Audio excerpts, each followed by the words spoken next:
providenciando. Eu gostaria de dar um bom dia a todos. Sejam bem-vindos ao nosso segundo encontro do ciclo de toxicologia clínica, né? Hoje com a presença da professora Rejane Maria Lira da Silva, né? Então, esse ciclo tem então como objetivo abordar o tema relacionado à toxicologia clínica, né? E hoje o tema principal será o mecanismo de ação dos venenos dos animais peçonhentos venenosos. Ao final da apresentação da professora Maria Lira da Silva, professora Rejane Maria Lira da Silva, nós iremos então disponibilizar a senha de registro de presença de vocês, né? Conforme eu sempre venho colocando, é importante vocês registrarem a presença para que a gente possa ter então um registro de participação de número de pessoas. Sugestões e críticas ao site, né, de toxicologia clínica, vocês podem enviar para o meu e-mail, camiloguidoni@well.br, né? E eu gostaria de enfatizar que essas lives estão sendo promovidas pelo CIG de Toxicologia via RUT, Rede Universitária de Telemedicina, que estimula a integração e a colaboração entre profissionais da área por meio de grupos de interesse especial. A professora doutora Rejane Maria Lira da Silva, ela vai ter então 1 hora para fazer a sua abordagem sobre o tema mecanismos de ação de venenos dos animais peçonhentos venenosos, e após a fala dela nós teremos então 30 minutos para poder fazer a discussão e resposta de perguntas. Durante a sua apresentação, peço aos participantes que me enviem perguntas via chat do nosso sistema de conferência web. Eu vou anotando aqui e depois a gente vai fazendo, então, umas respostas, né? A professora ela é bacharel em Ciências Biológicas pela Universidade Federal da Bahia, em 1990, com aperfeiçoamento no Natural History Museum, Londres, Inglaterra, em 1991, também no Museu de História Natural de Paris, França, 2015, e Universidade de Adelaide, Austrália, 2016. Especialização em veneno, animais pelo Instituto Butantan, São Paulo, Brasil, 1991. Mestre em Saúde Coletiva pela Universidade Federal da Bahia, de 1996. Doutor em Ciências Médicas pela Universidade Estadual de Campinas, em 2001. E pós-doutora no Museu Nacional de História Nacional e das Ciências da Universidade de Lisboa, Portugal, 2007, 2008 e 2015. Pós-doutorado na Universidade de Melbourne, Austrália, 2015 e 2016, tendo realizado visitas técnicas ao Instituto Pasteur, Benin, em 2015. Instituto Pasteur, Costa do Marfim, Charles Campbell Toxicology Center, Papua Nova Guiné, 2016. Instituto Clodomiro Picado, Costa Rica, 2016. Madras Crocodile Bank Truth and Center of Herpetologia, Índia, 2016. Little Flower Hospital, Índia, 2016. Ela é professora titular da Universidade Federal da Bahia, coordenadora do Núcleo de Ofiologia e Animais Peçonhentos da Bahia, o NOAP e o FPA, desde 1997. Curadora da coleção herpetológica do Museu da História Natural da Bahia, desde 2013, e membro da Academia de Ciências da Bahia, desde 2016. Coordenadora da Rede Vital para o Brasil, Rede Nacional de Informação, Diálogo e Cooperação acerca dos animais peçonhentos. Bolsista do CNPq de Produtividade em Pesquisa e Divulgação Científica. Professora Rejane, é uma honra e muito obrigado por ter aceito o nosso convite, né? E a palavra é toda sua. Bom dia a todas e a todos.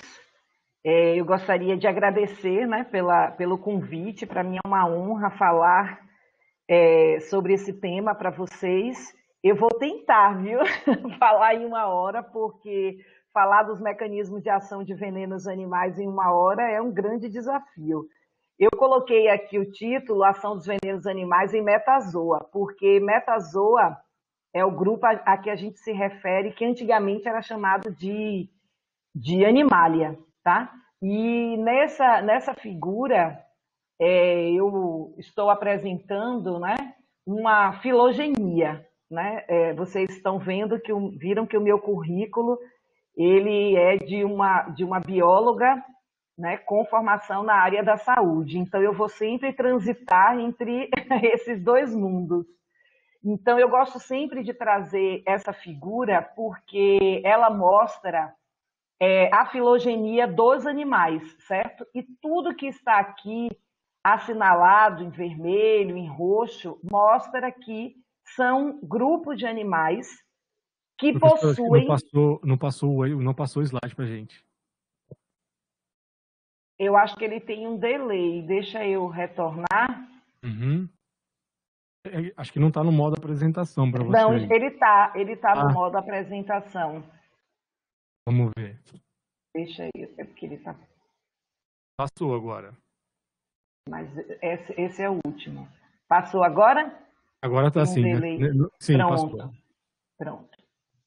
Então, essa figura ali mostra, né, a filogenia, a organização de todos os animais, né, que existem. Então, o que eu quero mostrar com essa figura é que o veneno, ele é uma estratégia que é utilizado em todos os grupos de animais. De esponjas a mamíferos, tem representantes com veneno, tá?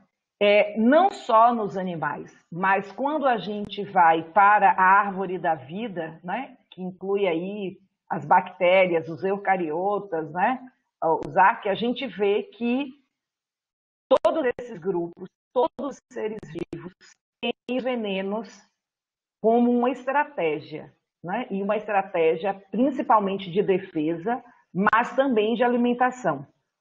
Para vocês terem uma ideia, entre as bactérias, uma toxina, né, que é bastante potente, que é a tetrodotoxina, a TTX, ela está presente em 14 filos de animais. Antigamente, achava-se que a TTX ela era produzida pelos animais. A partir de 1990, se descobriu que era uma biossíntese bacteriana. Então, as bactérias que produziam a tetrodotoxina, que acabavam se incorporando em diferentes tecidos dos animais. Então, como, por exemplo, a Pseudomonas, né?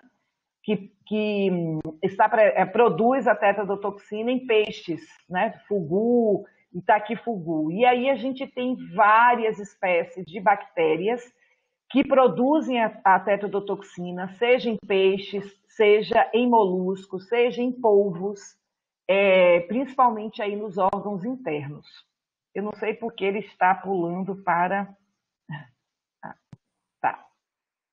O professor não está no modo apresentação para a gente. Está no modo apresentação. Eu não sei porque não está passando para vocês. Só se eu ficar nesse modo aqui e ampliar. Mas estava no modo apresentação. Para a gente não está aparecendo. Mas estava no modo apresentação. Deixa eu ver, agora foi para o último agora. Foi pro último. Mas estava no modo apresentação, sim. Eu estava mostrando exatamente esse slide da tetrodotoxina. Vocês estão vendo o slide, né? Isso, agora a gente está vendo. Só que quando eu coloco no modo apresentação, não passa para vocês. Eu vou colocar novamente, aí você me avisa se ele está no modo apresentação. Pronto. Deixa eu ver. Eu passei para outro slide. Não passou e para a gente continua como... A gente não aparece que você está apresentando, ele fica muito pequenininho para a gente. Eu não sei realmente, que inclusive eu uso muito, todas as nossas aulas aqui na UFBA aqui no WebConf. Então eu uso bastante. Deixa eu ver se eu resolver aqui, peraí. Porque quando eu não coloco no modo apresentação, vocês olham, né? Mas quando eu coloco, vocês... Quando você coloca na apresentação, não passa para a gente e fica pequenininho para a gente não consegue... Pois é. O Mário... Eu estava como... Deixa eu tentar.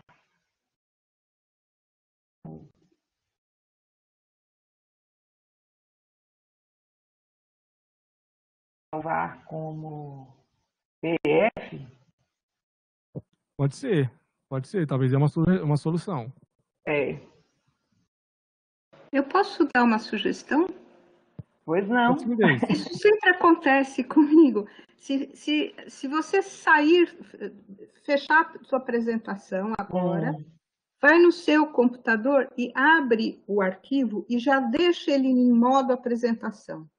Na hora que você for fazer a apresentação, você coloca a apresentação em uma janela e você escolhe o arquivo que já está aberto em modo apresentação. Eu fiz exatamente isso.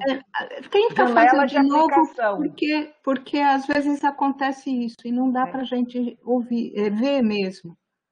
É uma sugestão, já me aconteceu várias vezes. Eu vou reiniciar, mas eu faço exatamente isso. Eu abro o arquivo.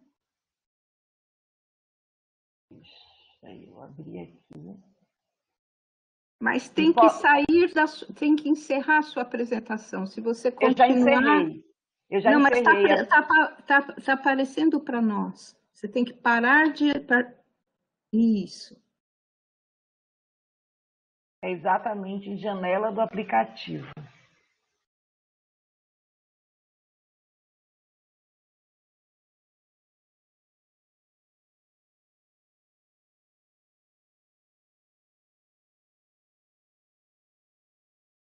Tudo bem agora? Vamos fazer o teste. Aparece, mas não aparece apresentado para a gente. Parece como se você não estivesse apresentando para nós aqui. Você quer me encaminhar essa apresentação e a gente apresenta aqui? Posso encaminhar. Vou dar um oi no WhatsApp aqui, aí você já chega e me manda. Eu posso enviar por e-mail. Coloca aí no conferência o seu e-mail. Eu já fiz isso, gente. Fechar a apresentação e voltar à apresentação, já em modo de apresentação. A questão é que, quando a gente pede aqui para apresentar...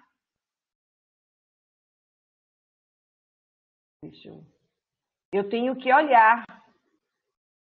Eu tenho que já ver. Deixa eu fazer essa... Eu tenho que sair dele para poder compartilhar. Não dá para...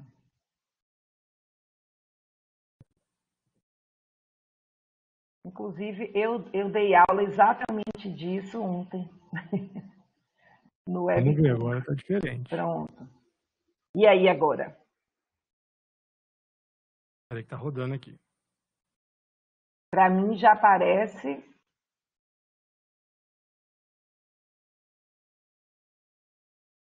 Não, para a gente aparece como não apresentando. Eu vou ter que mandar em PDF, porque ninguém está avisado da apresentação. Eu já te mandei meu e-mail no seu WhatsApp. Pronto, eu já estou enviando aí para você.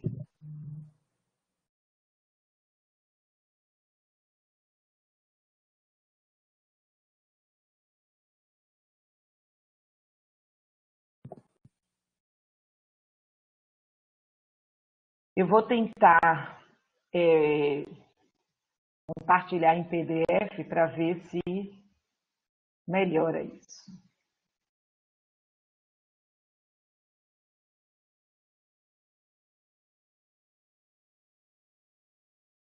Vocês me dizem.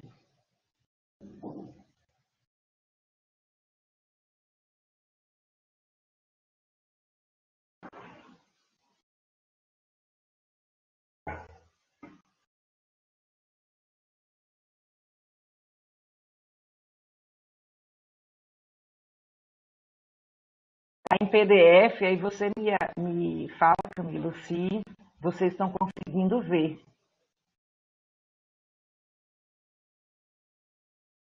Estão conseguindo ver? Sim, agora está grande. Pronto. Então, está em PDF. Só que não tem problema. E o cachorro aqui, viu, gente?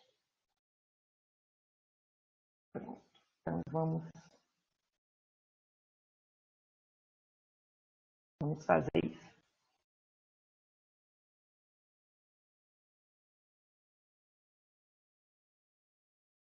Então, passei por aqui, né, pela tetrodotoxina, isso. E ainda falando sobre a tetrodotoxina, que é uma neurotoxina, apresenta de 13 a 20% de letalidade, né, e é capaz de provocar sintomas neuromusculares, como os que estão aí, parestesia, né, bucal das extremidades generalizada, cefaleia, disfagia, sonolência, midríase e miose, sintomas cardiorrespiratórios, sintomas digestivos, sintomas cutâneos e outros diversos sintomas, né, hipotermia, distúrbio da coagulação, incontinência, broncorreia. Uma outra toxina importante é a saxitoxina, né, que também é uma neurotoxina, e ela é produzida por dinoflagelados. Então, a gente tem aqui, só não vai aparecer as imagens, né?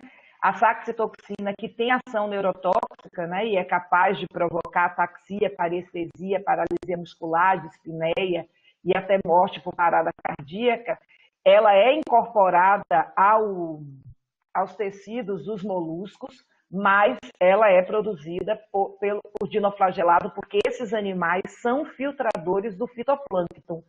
Então, a Dinofis e o Gymnodinium, por exemplo, são responsáveis pela produção dessa toxina e, portanto, pela intoxicação no caso desses animais.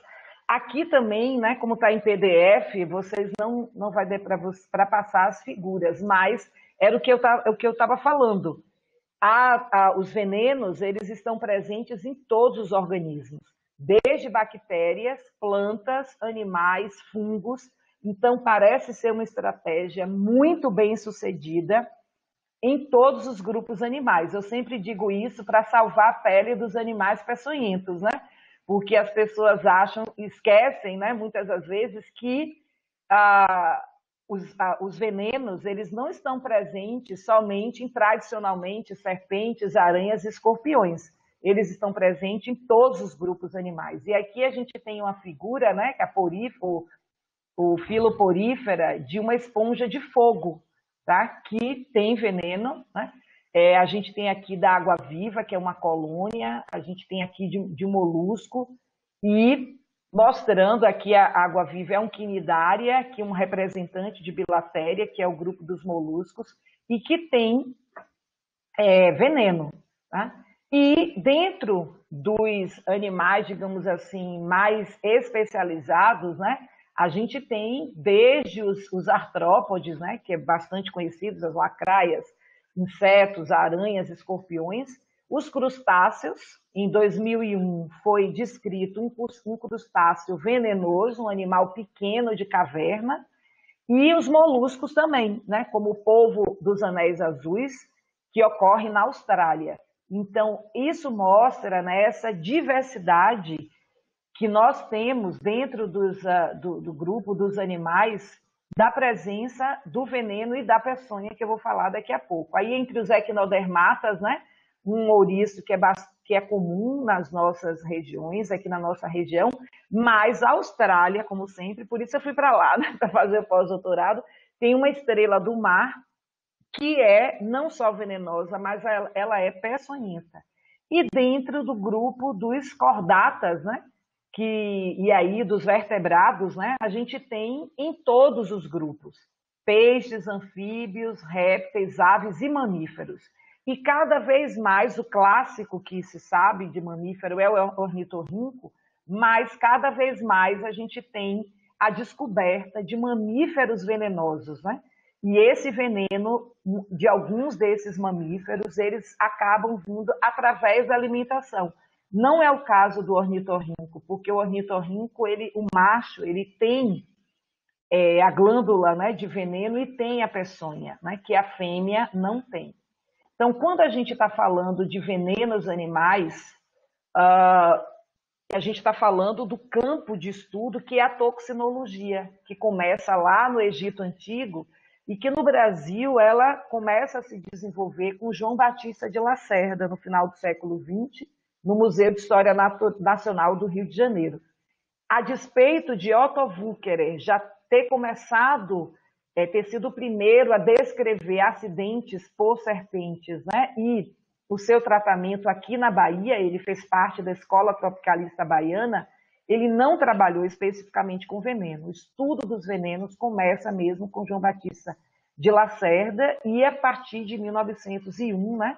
E depois, nessa década de publicações dos trabalhos de Vital Brasil, ele estuda os venenos, né? Os animais peçonhentos, os acidentes, a profilaxia e a educação ambiental. Há 3 termos que são muito comuns a gente se perguntar, né? Que é o conceito de veneno, peçonha e toxina. e um outro termo relacionado à importância médica, ou importância clínica, ou importância para a saúde. Então, quando a gente... Eu sempre faço uma discussão, não vai dar tempo para a gente fazer, mas quando a gente está falando de veneno, a gente está falando de substância que é capaz de alterar a nossa fisiologia. E a gente está falando, quando a gente fala de veneno, nós estamos falando de veneno de diversas origens, né? De origem biológica, de origem química, né? De diversas origens. É óbvio que esses termos, eles não são termos absolutamente fechados, né? Existem aí muitas discussões em relação, principalmente, à peçonha, né? E a peçonha, eu vou trazer o conceito de peçonha como um conceito relacionado aos animais que apresentam o órgão inoculador de veneno e a glândula. Portanto, a peçonha representa a glândula mais o órgão inoculador de veneno. E a toxina, que seria esse composto ativo, porque dentro do veneno há muitas substâncias que, inclusive, não são tóxicas, né? Então, quando a gente fala de toxina, a gente está falando desse princípio ativo que vai provocar, né, todas essas alterações que a gente vai falar daqui para frente.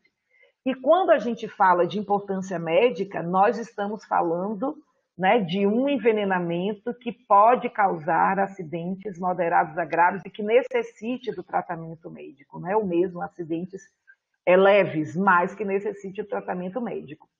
Então, você pode ter um animal que é venenoso, certo? Um animal que é peçonhento, necessariamente ele é venenoso, e todo animal que tem veneno também tem toxina, tá?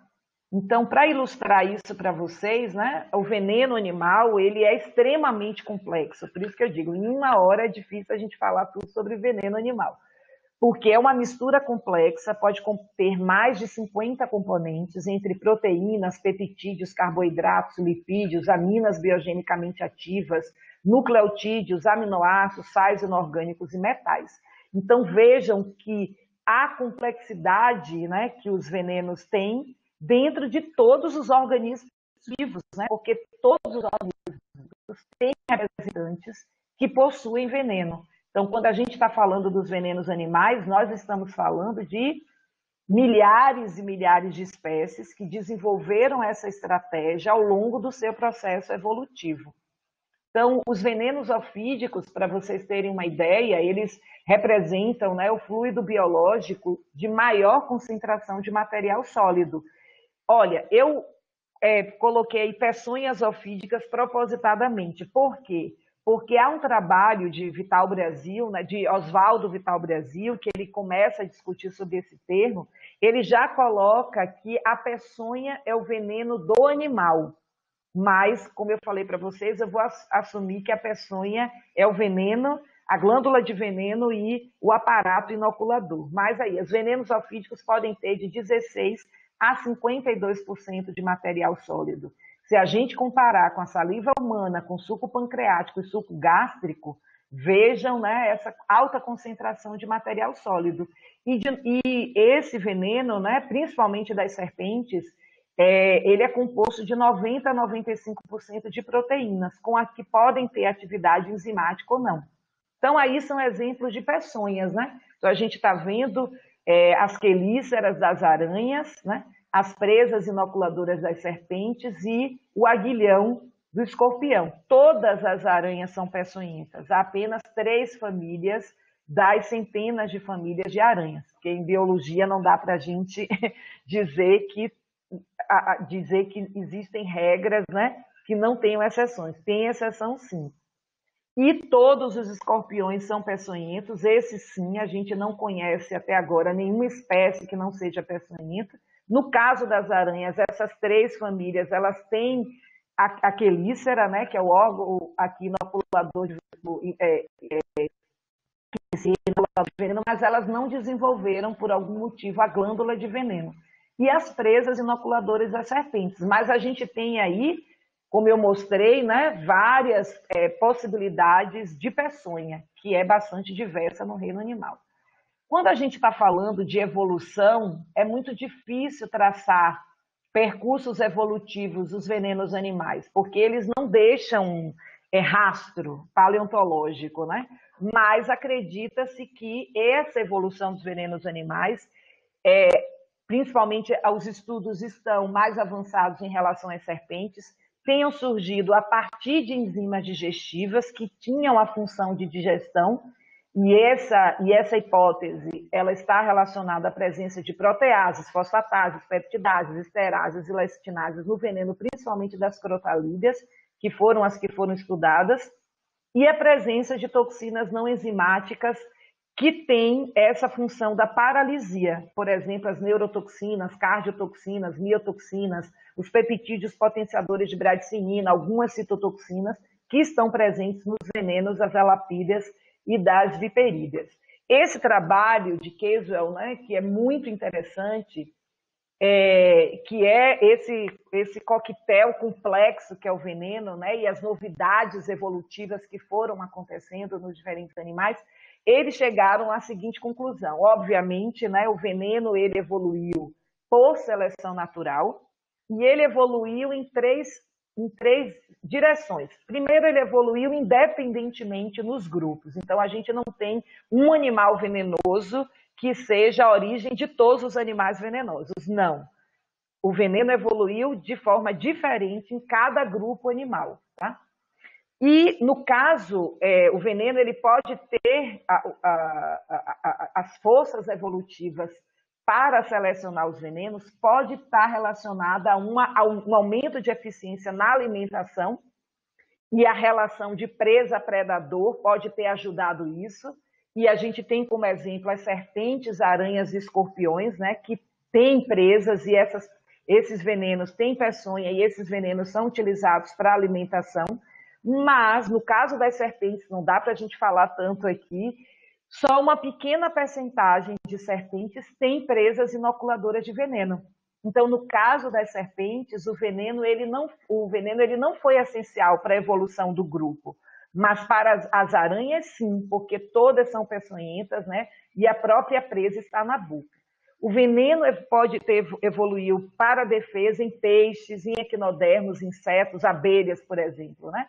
Que as abelhas com ferrão que utilizam o veneno para a defesa. E pode ter evoluído para resolver conflitos intraespecíficos, que é o caso do ornitorrinco.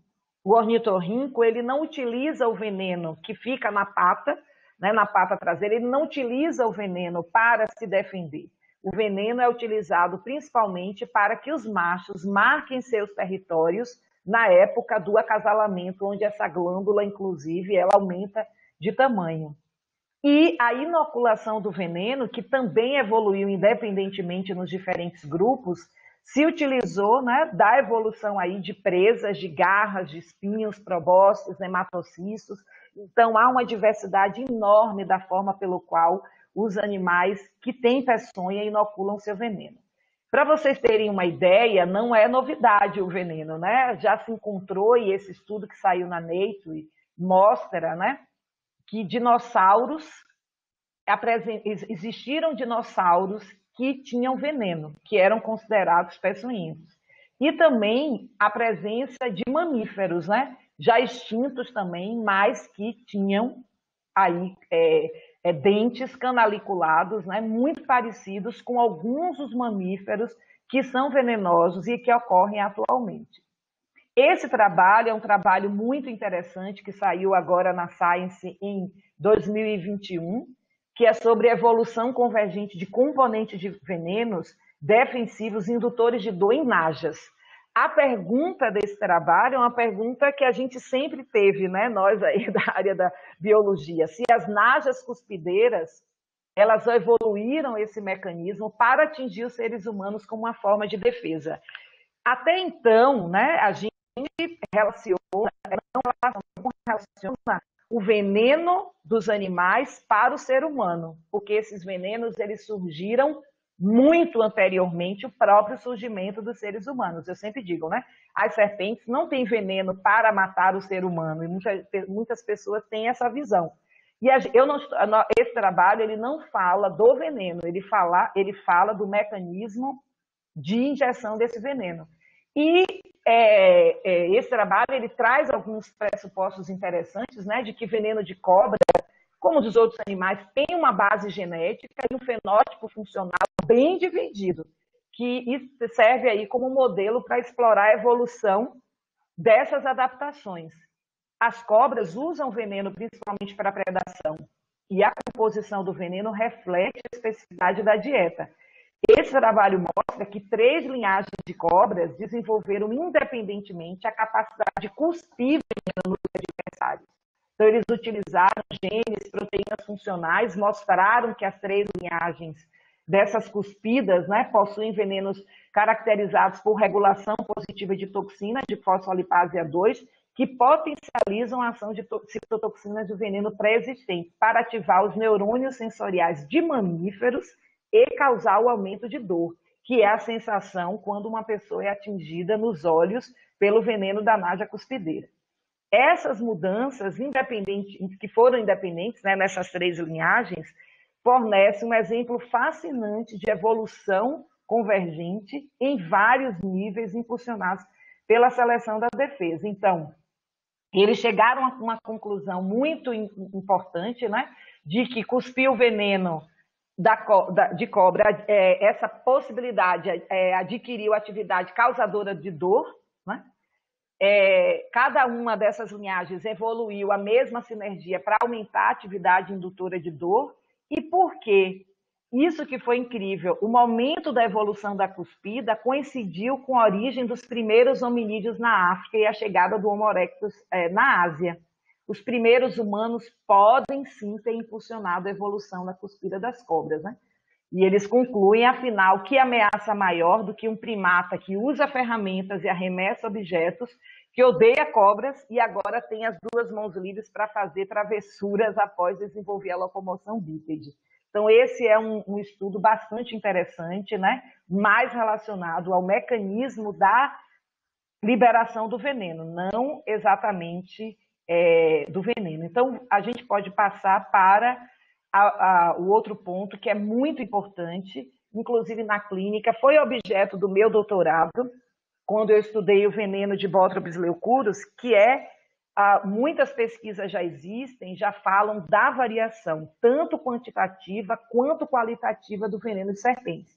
A gente também tem uma pesquisa que foi publicada sobre a variação de venenos de escorpiões, o Títio cerulatus aqui na Bahia. Fatores extrínsecos, né? Eles interferem. Fatores individuais, então há pesquisas mostrando que numa ninhada, por exemplo, de serpentes, embora exista um padrão das toxinas, né, há uma variação individual.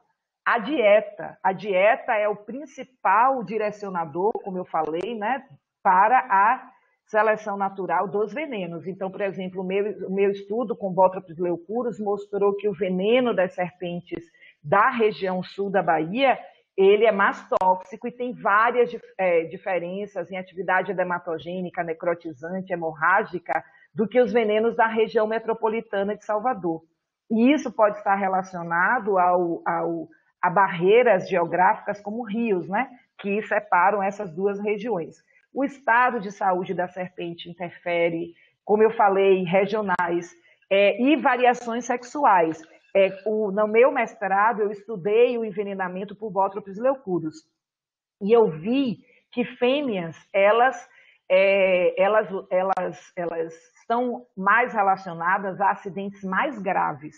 Então, eu fui fazer a pesquisa sobre a capacidade, né, de injetar veneno em serpentes. As fêmeas são maiores, têm glândulas maiores, portanto, elas têm uma capacidade maior de injetar o veneno. Só que quando eu fui estudar o veneno, os machos de Botrytis leucurus têm um veneno mais tóxico do que as fêmeas. E isso pode estar relacionado ao mecanismo de compensação. E também a variações estacionais ao longo do ano, né? Não são muitas as pesquisas, mas elas mostram essa variação sim. E, obviamente, fatores extrínsecos, né? Que é a bagagem genética que não pode ser desconsiderada. Estudar venenos animais é muito importante, e o primeiro é a aquisição de conhecimento sobre a fisiopatologia do envenenamento. Isso é importante principalmente no manejo, né, da clínica, né, no caso das picadas, medidas racionais para o tratamento. Venenos são ferramentas farmacológicas, são substâncias terapêuticas, inseticidas naturais, são utilizados para desenvolvimento de kits que auxiliam no diagnóstico e também para o aperfeiçoamento dos surtos. Então, a gente vai falar agora dos efeitos locais dos venenos animais. E por que eu estou falando dos efeitos? Porque os efeitos locais, eles são decorrentes de uma série de ações do veneno e que muitas das vezes esses efeitos são relacionados a uma sinergia, tá, dessas ações. Então, os venenos que têm efeitos locais, né, que têm ação local, eles são desencadeados rapidamente. Isso dificulta a soroneutralização do veneno, já existem várias pesquisas sobre isso, afetam drasticamente o tecido muscular, vasos sanguíneos, pele, induzem a lesões e sequelas, são responsáveis por complicações, abscessos, infecções, são responsáveis pela síndrome compartimental aguda, que pode levar à necessidade de intervenção como fasciotomia e sequelas, e são difíceis de neutralização por antivenenos e outros tratamentos. Por isso, muitos pesquisadores, e eu tenho junto com o Ilcari, uma pesquisa sobre o uso da calêndula, né,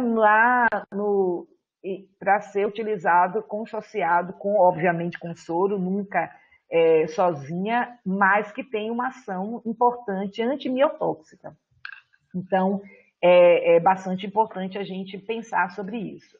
E quando a gente fala aí dos compostos citotóxicos dos venenos animais, né, que são essas toxinas, a gente tem que pensar nas proteases, né, principalmente as metaloproteinases, que tem zinco na sua composição para dar estabilidade estrutural da molécula, as fosfatases, as hialuronidases, fosfolipases. Então, por exemplo, as fosfolipases funcionam como um detergente celular, agindo sobre os fosfolipídios de membrana, as proteases, né, que degradam as proteínas de membrana. Os compostos farmacologicamente ativos responsáveis pela inflamação, os mediadores vasoativos, que são responsáveis pelo edema. Então, todas essas toxinas podem agir de forma direta, então você pode ter uma protease que vai agir diretamente sobre proteína de membrana, destruindo aquela proteína ou as fosfolipases, ou de forma indireta, como, por exemplo, os compostos farmacologicamente ativos, que são responsáveis pela inflamação, e os mediadores vasoativos responsáveis aí pelo edema. E tem, obviamente, as citotoxinas inespecíficas. As citotoxinas inespecíficas são proteases que agem inespecificamente, elas não têm um alvo específico. Então, tudo quanto é proteína de membrana, ela está degradando. Mas existem as citotoxinas específicas, como as miotoxinas. As miotoxinas são toxinas que têm como alvo a célula muscular. As hemorraginas são toxinas que têm como alvo o endotélio vascular. E as toxinas coagulantes, que são as serinoproteinases, têm como alvo a cascata da coagulação. E, de novo, né, quando o veneno tem miotoxinas, hemorraginas e toxinas coagulantes, como o veneno de jararaca, por exemplo, e veneno de surucucu, há uma sinergia, né, nesse envenenamento. E isso, pensando do ponto de vista da serpente, é extremamente importante e eficaz, porque isso vai fazer com que não só o animal seja subjugado e morto mais rápido, como também vai auxiliar na própria digestão, gastando menos energia. A gente tem sempre que pensar que os venenos, eles são uma estratégia que a gente viu que está em todos os organismos vivos, né? E falando dos animais, são estratégias importantes e que são eficazes, né, na adaptação desses animais, mas eles também requerem um alto custo energético para ser produzido. Talvez isso explique por que nem a maioria das serpentes não tenha veneno, né? Por causa desse alto custo energético. Então, quando a gente, no caso, né, das substâncias liberadoras, né, a liberação de substâncias farmacologicamente ativas também estão envolvidas nessa ação local, como bradicimina, serotonina e histamina, os mediadores da inflamação, prostaglandinas, leucotrienos e PAF. das ações, né, do veneno que causam injúria indireta, né,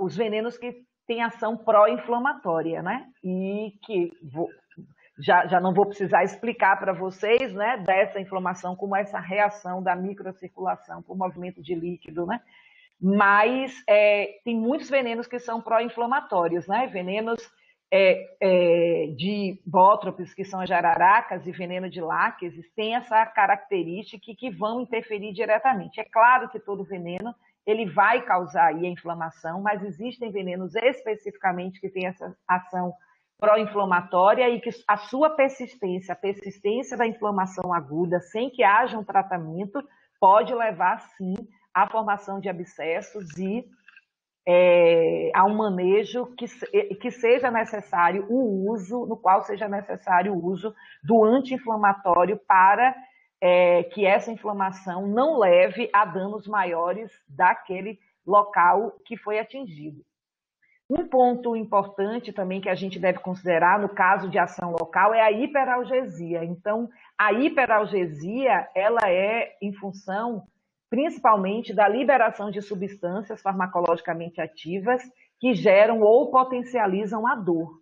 Tá? Existem venenos hiperalgésicos em serpentes, em quinidários, como as águas vivas, venenos de insetos são hiperalgésicos, venenos de aranhas, como venenos de escorpiões, são hiperalgésicos. E a gente também tem o contrário, venenos analgésicos, né, que agem aí sobre o sistema nociceptivo e que não provocam dor, como a gente já é conhecido, né, o veneno de cascavel e veneno de coral, que são analgésicos e que são conhecidos desde a época aí de Vital Brasil, e tem uma pesquisa bastante importante no Instituto Butantan que está em produção de um analgésico à base do veneno de cascavel, cujo componente já foi isolado, que é a crotalfina.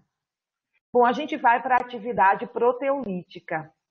A atividade proteolítica, né, a ação proteolítica do veneno, de venenos animais, é um conjunto que ocorre devido à ação, né, de um conjunto de frações que são as proteases. Lembrando, essas proteases são as que vão degradar membrana, inespecíficas, como eu falei, porque pode ter uma protease que age sobre qualquer tipo de membrana, ou específicas, que eu também já falei, sobre a miotoxina, por exemplo, e são responsáveis pelos sintomas locais.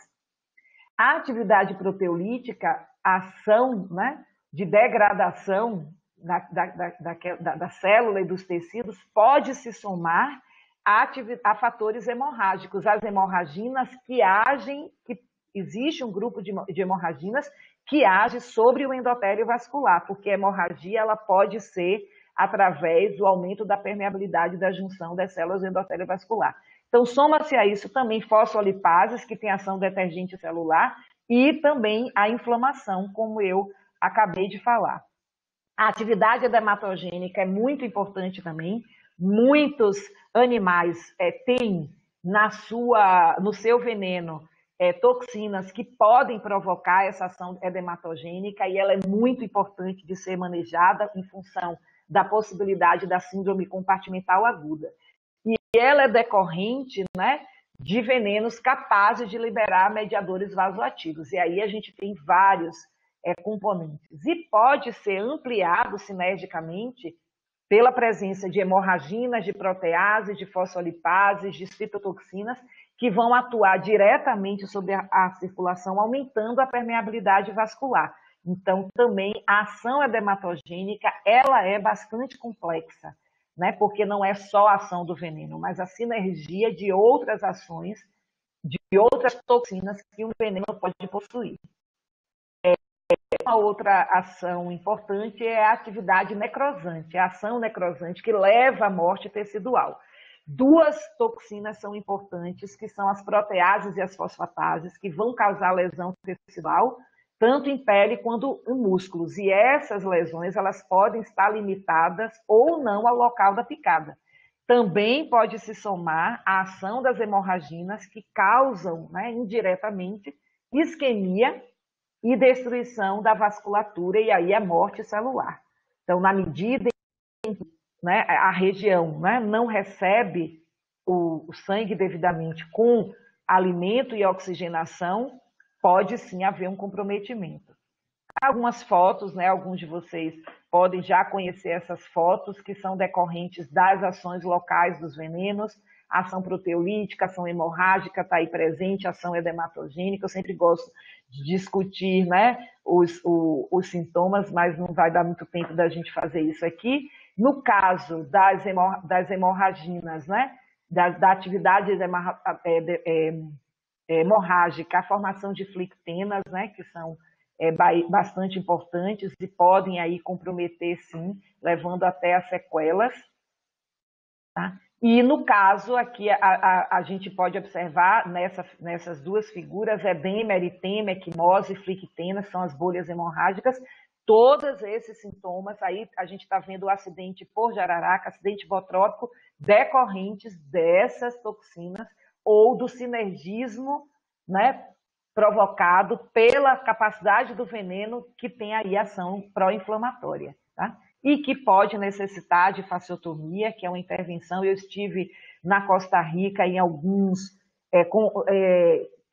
hospitais com o professor Gutierrez, e lá eles não fazem praticamente fasciotomia, eles têm um sistema, a gente pode até falar sobre isso, muito interessante, de medir a pressão do local atingido, e uma pequena incisão vai fazendo essa sucção, digamos assim, do líquido, na medida em que o corpo, o sistema linfático não consegue dar conta completamente, né?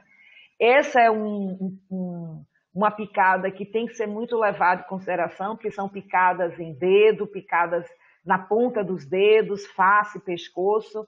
Essa semana mesmo eu recebi de um veterinário um cachorro que foi picado por jararaca e ele teve edema, né, na região do pescoço, porque ele foi picado na face. Então, pode haver, né, esse comprometimento e até óbito de um veneno que tem ação edematogênica, a depender do local onde esse veneno foi inoculado. Uma outra ação importante, eu gosto muito dessa ação, porque foi objeto aliás, meu doutorado foi estudar todas as ações do veneno da Botrops leucurus, mas a ação miotóxica, ela é muito interessante, né? Primeiro, as miotoxinas, né? As miotoxinas, elas evoluíram no veneno de várias espécies de serpentes de uma forma muito importante, porque tornou essa digestão do músculo, já que as serpentes são exclusivamente carnívoras, muito eficiente. Tá? Então, as miotoxinas são as toxinas que vão causar mionecrose, danos teciduais locais, necrose de músculo esquelético. E a gente tem sempre que pensar que o dano muscular também pode estar relacionado à ação das hemorraginas, que podem causar aí, indiretamente a isquemia, né? E a destruição da vasculatura e morte celular. E essa miotoxicidade, aqui estão duas lâminas, né, de músculo que eu utilizei no meu doutorado, de todas balonização, né, que as alterações microscópicas, né, que vão desde a presença de vacúolos, a desorganização de microfibrilas, a hipercontratilidade, levando a um dano, né, muscular extremamente importante. E isso, vamos pensando do ponto de vista da serpente, é muito importante na eficiência da alimentação. Do ponto de vista da clínica, tem que se ter bastante atenção para manejar esse acidente, essa miotoxicidade, porque pode haver, sim, comprometimento e déficit funcional. Aqui algo que vocês já conhecem, né, que é a possibilidade de fazer o debridamento para retirar parte, né, de pele aí necrosada. Então, o acidente botrópico, né, que é o principal acidente por serpente no Brasil, que pode levar a abscessos, a necroses, e isso tudo em função das ações locais. E as complicações que podem acontecer, que são bastante importantes, que a gente tem que levar em consideração. Falei tanto da atividade hemorrágica, olha, ela chegou, né? A atividade hemorrágica, ela é decorrente das toxinas, chamadas hemorraginas ou fatores hemorrágicos. Normalmente, elas estão numa concentração de 1% do veneno, E essas hemorraginas são as metaloproteinases aí bastante estudadas, né? Com domínios adicionais de desintegrina, cisteína e lectina, e elas podem agir diretamente sobre a membrana basal, que é a causa primária da hemorragia, né? Isso a gente tem muitos trabalhos mostrando experimentos com a microvasculatura, né? Vacinas agindo sobre capilares e vênulas pós-capilares. Então, essa é uma direta, né, uma figura esquemática mostrando esse rompimento da membrana doencular, que é a atividade PERREX. Mas a hemorragina também pode agir aumentando a permeabilidade dessas células endoteliais, fazendo com que as hemácias elas passem pela junção entre as células, né? Bom, o sangramento, que é decorrente da atividade hemorrágica, né? E também o flictena, que precisam ter uma atenção bastante importante. Flictena, principalmente, que aparece, né, em acidentes onde o paciente chega a partir de 3, 4, 5 horas pós-picada.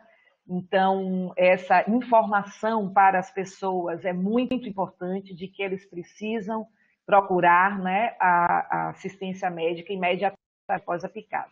Vamos falar da atividade coagulante. Que bom que eu não vou precisar explicar a cascata da coagulação para vocês, tá? Mas a atividade coagulante também é bastante interessante, porque são as serinoproteinases, né? São proteínas que vão ativar a cascata da coagulação ao nível de diversos fatores, fator 1, fator 10, né? A protrombina, e que vão causar a coagulação do sangue. Isso é muito interessante, porque para o estudante, quando eu dou aula sobre isso, ele fala como que a atividade coagulante pode causar incoagulabilidade sanguínea, né?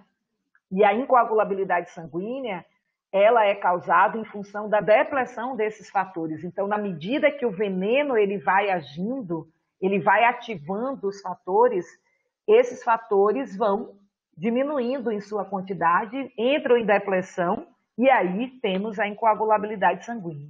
É importante que a atividade coagulante não é uma atividade que mata, digamos assim, a não ser quando há a coagulação intravascular disseminada. Há casos, né, em que a serpente, por exemplo, pode picar e causar essa coagulação imediatamente, mas isso é muito raro.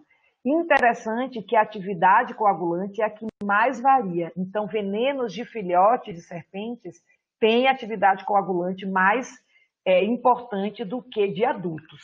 Tá? E isso não se... E há um mito de que as serpentes filhotes provocam acidentes mais graves, né?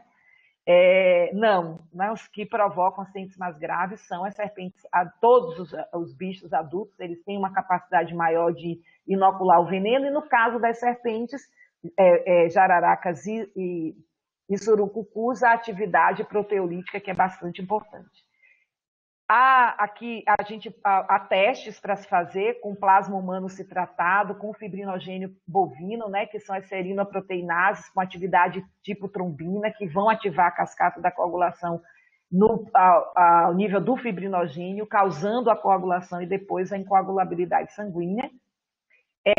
As hemorraginas, as toxinas coagulantes atuam, né, nessa cascata, trombina símile, por exemplo, glicoproteínas ácidas, que têm ação direta sobre o fibrinogênio, que vão ativar a fibrinogênio e fibrina, muitos venenos de serpentes das famílias Crotalídeas, Crotalida e Viperida, né? As viperíneas são os bichos da Europa, da África, né? E presentes também na Ásia, não que são exclusivas desse continente, somente da Europa. Ativadores de protrombina, né? Então vão ativar a protrombina diretamente na presença de fator 5, provando aí a coagulação, e isso está presente em venenos de naja, dioxiuranos, inotex, no caso são animais, né, da região asiática, e serpentes africanas, ex-coloratus, ex-carinatus, e das 26 espécies de bótropes até o momento estudadas, já se observou a presença de toxinas que são ativadores de protrombina. Tá? Ativadores de fator 11, como a Botrops arietans, e a gente tem, veneno é tão complexo, né, e tão fascinante, que a gente tem venenos que têm ação coagulante, como eu falei, que ativam a cascata da coagulação, mas a gente também tem venenos que são anticoagulantes, porque inibem a reação enzimática que vai ser responsável pela formação do coágulo, né? Aí, em vários pontos da cascata. Botrops castenaldi, já tem pesquisas mostrando que inibe fator 10 e protrombina, a própria veneno da abelha Apis mellifera inibe fosfolipídios, veneno de Naja e Vipera palestina inibem conversão de protrombina. Então, para a gente ver a complexidade do veneno. E o teste de coagulação, que ele é feito, né? E que muitas das vezes, né, principalmente para estudantes aí, iniciantes, talvez não seja o caso de vocês, por muito tempo, e muita bibliografia, né, mais antiga se refere ao tempo de coagulação como uma observação para saber a gravidade ou para saber qual foi o animal que picou. No caso das serpentes, o tempo de coagulação não serve para isso, porque das 4 serpentes que existem no Brasil, 3 alteram a coagulação, né, que são a Botrops, a Lachesis e a Crotalus, somente uma, que é a coral, não tem essa ação. Então, não é um bom teste, né, para saber qual foi a serpente que picou, mas para acompanhar a soroterapia e o reverso da soroterapia, a eficiência da soroterapia, sim. Há uma outra atividade importante, que é a atividade fibrinolítica. Eu estudei isso, o veneno de leucurus tem atividade fibrinolítica, e o pessoal da UFMG está estudando isso, já isolou essa toxina que pode ser utilizada aí, né, no tratamento da trombose. Por quê? Porque ativa o sistema fibrinolítico, plasminogênio e plasmina, destrói a fibrina, né? Que destrói a fibrina, que vai levar aí aos produtos de degradação de fibrina. Veneno de taturana lomônia tem ação fibrinolítica, de Naja nigricolis, né? E no caso, a Botrops leucurus eu nem coloquei aí, mas tem ação fibrinolítica bastante importante. De agregação plaquetária, né? Já vários artigos mostrando essa ação em Botrops atrox, em algumas subespécies de Crotalus, serpentes como Excarinatus e Naja atra, né? E vamos para a ação nefrotóxica, que é uma ação bastante importante também. É a ação que atua sobre rins, as células renais, que são os néfrons, com alteração das células tubulares, que é a nefrite, a degeneração de células glomerulares. Isso, no caso da ação nefrotóxica, ela é uma ação muito importante, porque a insuficiência renal aguda é o que leva, né, à falência renal e causa de óbito para muitos acidentes por animais peçonhentos, né? No caso das serpentes, 3 serpentes podem provocar, né? Com exceção da coral, mas a gente tem aí locus ocellis, a gente tem aí envenenamento por abelha, então tem que estar realmente bastante atento a isso. Existem toxinas, né? Aí tem a lise e degeneração de hemácias, e pronto. O que eu quero dizer é o seguinte: existem toxinas que vão agir diretamente sobre as células, sobre células tubulares, sobre células glomerulares, tá? Então, agem diretamente sobre células renais. Existe a ação indireta, né? Que é em função da hemoglobinúria ou da mioglobinuria. A partir do depósito tanto de hemácias quanto de hemoglobina quanto de mioglobina nas células renais, pode haver aí de forma indireta uma ação que vai levar a uma nefrotoxicidade, tá? A lise enzimática tem trombose, infarto renal, e a gente tem aí, né, glomerulonefrite, artrite, nefrite intersticial, necrose tubular e cortical, infarto, falência renal, com lesões glomerulares, que é a ação direta do veneno. As lesões glomerulares, normalmente, né, elas são decorrentes da ação direta do veneno ou por deposição de fibrina, no caso da ação dos venenos que tem ação coagulante, a fibrina pode se depositar, Então, é uma forma indireta de haver dano renal, lesões vasculares, lesões tubulointestinais por depósito de hemoglobina ou mioglobina, portanto, ação indireta. E pode aí levar a essa falência renal, né, tanto por ação direta como indireta.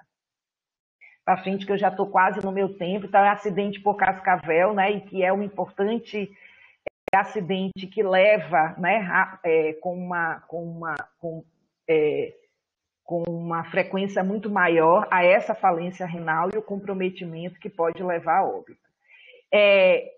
Eu queria ter a oportunidade de discutir, eu acho que não vai dar tempo, mas o estudo dos venenos animais, eles são extremamente importantes para se entender a fisiopatologia do acidente.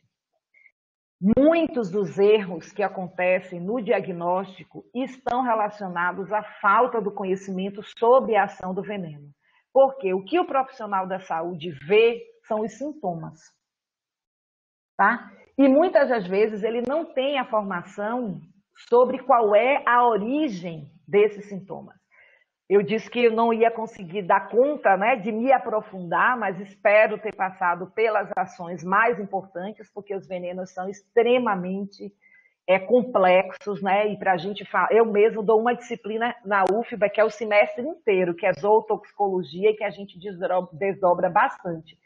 Então, quando se tem em frente, eu acho que isso pode ser discutido, eu posso estar fazendo uma provocação para vocês.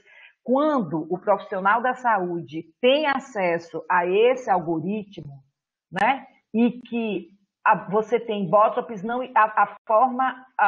duas formas para o diagnóstico do acidente por animal peçonhento, que é o diagnóstico direto, certo? Onde o indivíduo leva o animal, isso nem é mais indicado. Antigamente se existia, leve o animal, né, que vai facilitar o envenenamento. Tem várias questões aí, né? Primeiro que as pessoas podem ter o risco de sofrer um outro acidente, elas já foram picadas, elas já estão abaladas psicologicamente, elas já começam a sentir sintomas, colocar o indivíduo a responsabilidade de coletar o animal para que se faça o diagnóstico, para mim, é demais. Certo? Então, eu acho que esse discurso já precisa ser mudado, embora seja extremamente importante a presença do agente etiológico do acidente, porque é a certeza que você tem. Um outro ponto importante que justifica não colocar sob a responsabilidade do acidentado ter que capturar o animal para levar, é que, como o professor falou no início, né, é que a maioria das UPAs, né, dos centros de atendimento, dos hospitais, não tem pessoal qualificado para identificação.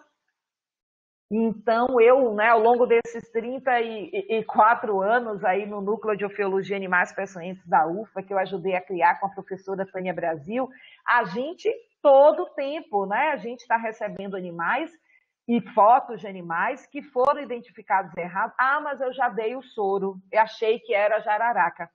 Então, eu parabenizo de novo a vocês, né, da organização do curso, da importância que se tem de conhecer o mecanismo porque quando vocês veem o edema, como eu falei, esse edema, ele tem uma gênese complexa de ação do veneno, direta ou indireta. Você pode ter um edema provocado pela mordida de uma jiboia, tá? E que não vai progredir, porque não houve ali um envenenamento, mas uma lesão local. Então, essa questão, né, de não identificada ou identificada, eu queria fazer esse adendo de que nós podemos fazer o diagnóstico do acidente por animal peçonhento diretamente através do exame do animal, mas tem esses senões, que depois a gente pode discutir isso, e indiretamente, que é através dos sinais e sintomas. Mas esses sinais e sintomas, é preciso que o profissional da saúde conheça os mecanismos de ação dos venenos que deflagram esses sinais e sintomas. até para manejar, né, com mais eficiência o próprio caso. E o que pode gerar a quadros leves, moderados e graves. Existem fatores biológicos envolvidos, né, que não são exatamente, que têm relação até, né, como eu falei, os acidentes por filhotes, no meu mestrado pelo menos, houve uma relação direta, né, e estatisticamente significativa da gravidade do acidente com o tamanho da serpente, né? Então, são muitas questões, eu entendo, que precisam ser avaliadas sem esquecimento. Por isso a importância do trabalho multidisciplinar, né? Essa questão da picada seca, que é colocado no algoritmo do Ministério da Saúde, eu tenho um senão em relação a isso. Por quê? Esse é um comportamento da serpente que não é usual. A maioria das picadas, elas injetam veneno, porque naquele momento, o contato com aquela pessoa, a serpente entende que ela precisa se defender e ela usa o veneno também para se defender. Então, quando você coloca que sem clínica de envenenamento e uma evolução sem a clínica, e você e o Ministério da Saúde assume que isso é por conta da picada seca, não necessariamente, tá? Então, há o que se discutir em relação a isso. O envenenamento por locus oceles, também eu trouxe aqui o algoritmo, não sou especialista aí, né, nas locus oceles, mas não deu tempo da gente falar sobre, mas as locus oceles têm um veneno extremamente complexo, principalmente no que diz respeito à síndrome que se instala, né, e a forma cutânea que esse veneno pode provocar, né? E também a forma cutânea hemolítica. Eu não falei da atividade hemolítica, falei muito rapidamente, mas é uma atividade extremamente importante, onde há a lise das hemácias, a gente vê isso em locus oceles, vê acidentes por abelhas, as abelhas também têm atividade hemolítica, e tá, e o que eu queria complementar dos sintomas do envenenamento, né? E a causa de óbito, que é a principal causa aí, no que diz respeito à ação nefrotóxica. Vamos finalizar com a ação neurotóxica, né? Também não preciso explicar para vocês os mecanismos das neurotoxinas, que não é sobre o sistema nervoso, mas das neurotoxinas. A maioria delas age aí, né? Na junção neuromuscular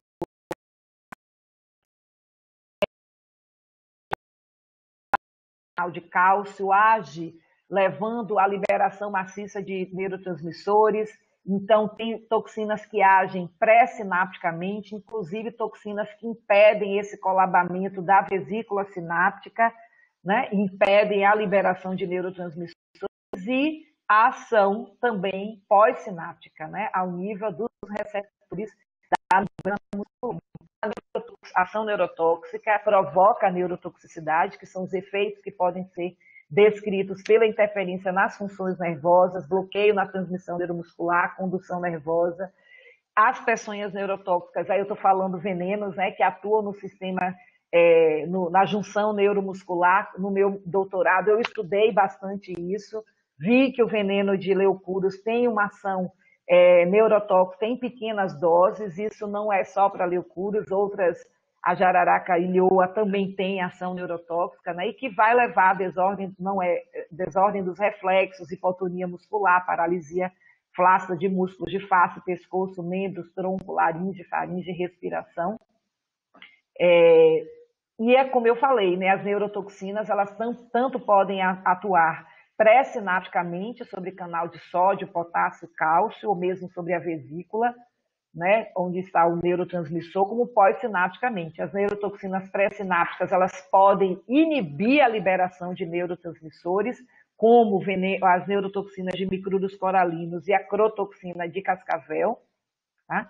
E as neurotoxinas pós-sinápticas, por exemplo, as alfa-neurotoxinas, que agem, né, competindo com os neurotransmissores, e elas têm uma afinidade pelos receptores de membrana da célula muscular, né, desses neurotransmissores, e que também pode levar a esse bloqueio muscular. Há muitos sintomas paralíticos, né, de paralisia, e raramente isso ocorre em minutos, né, tem aí um tempo para que a face miastênica ela se instale, e aí todos os outros efeitos que podem levar a pitose palpebral, oftalmoplegia, disartria, disfagia, perda, né, dessa capacidade, né, de aumentar o fluxo respiratório, né, por conta do comprometimento dos músculos intercostais ou de diafragma, e pode haver aí uma progressiva falência respiratória que pode levar à morte. Eu, quando estive na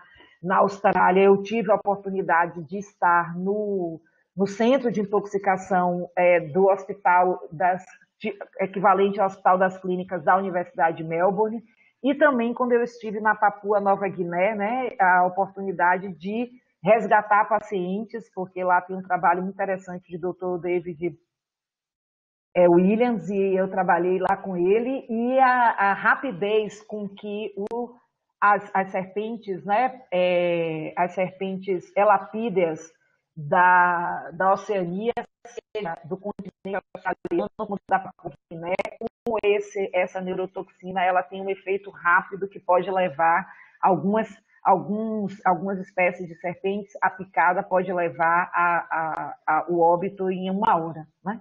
A nossa coral, né, a nossa representante é a Micrurus, que tem neurotoxinas pré-sinápticas, como a Micrurus coralinos. Micrurus lemniscatus e frontalis têm neurotoxinas pós-sinápticas, e todas elas têm aí a fosfolipase como um componente importante. A presença da face miastênica, e a gente vai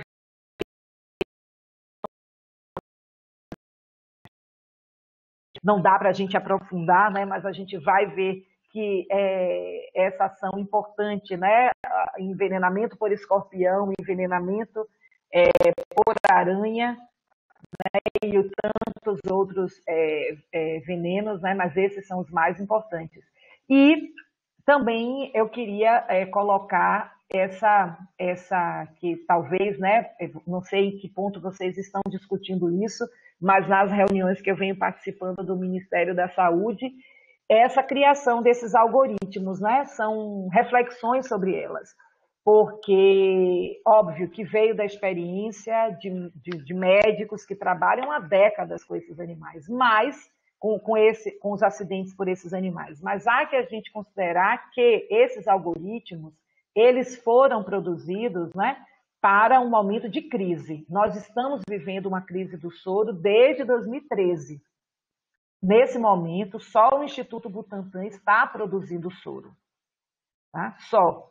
A FUNED, Instituto Vital Brasil e CPPI estão com suas produções paradas. E não é porque eles querem, né? É por conta desse sucateamento, né, que essas instituições estão sofrendo ao nível estadual.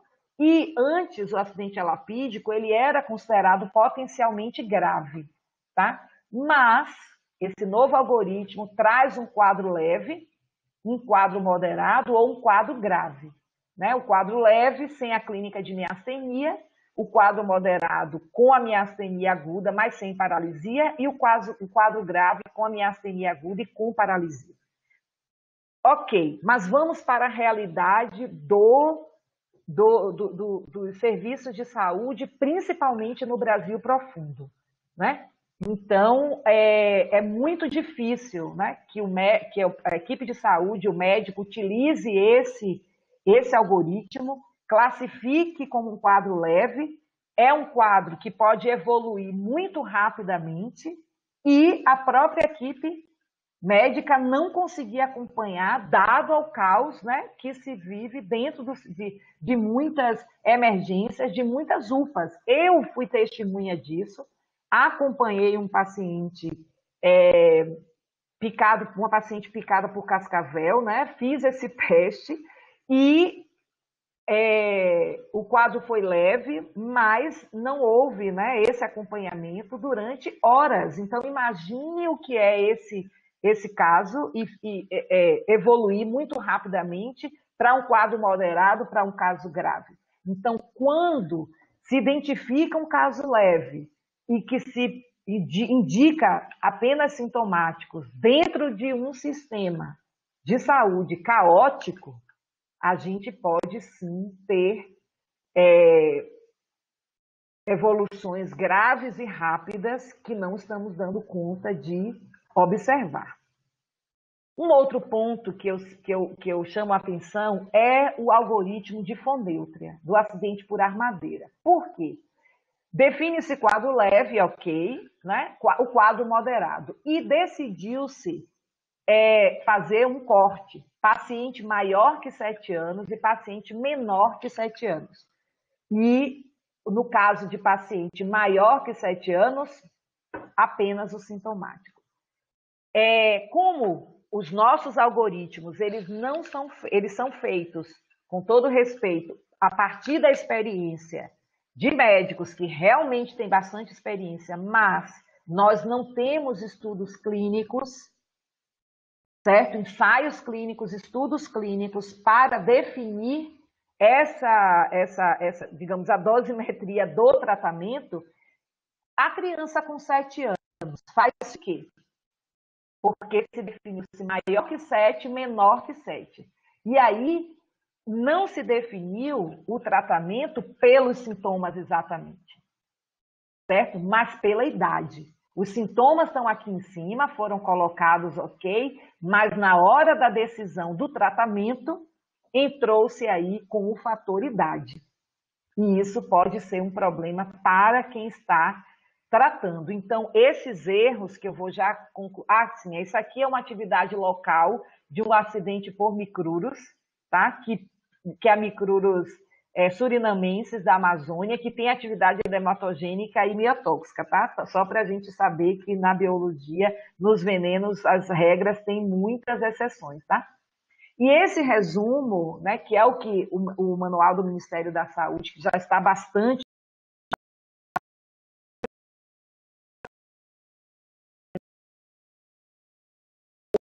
informação, vê esse quadro, o que será que ele vê quando ele vê que o acidente por jararaca, por bótropes, tem ação inflamatória, coagulante e hemorrágica, como ação? Como é que essas ações elas vão levar e vão desencadear esses sintomas? Necrose tecidual, lesão endotelial, né, liberação de mediadores, ativação da coagulação e lesão endotelial. Será que isso é suficiente para a compreensão e o manejo do envenenamento? E assim por diante. No caso, acidente por láxis, ação inflamatória, coagulante,